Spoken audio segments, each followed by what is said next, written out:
Hi! In front of me is TCL Tab 10 Max, and today I would like to show you how you can change the food apps on this device.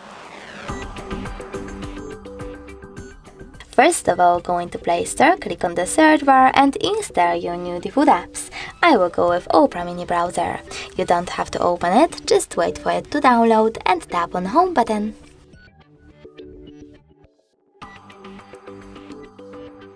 Finally, you can access device's settings. Tap on Apps section over here and scroll all the way down. From here you need to choose the food apps and tap on one of those options. I wish to change my browser apps, I have to click on Browser, click on Opera Mini to set it up and tap on the back button. As you can see, after that my food app has changed.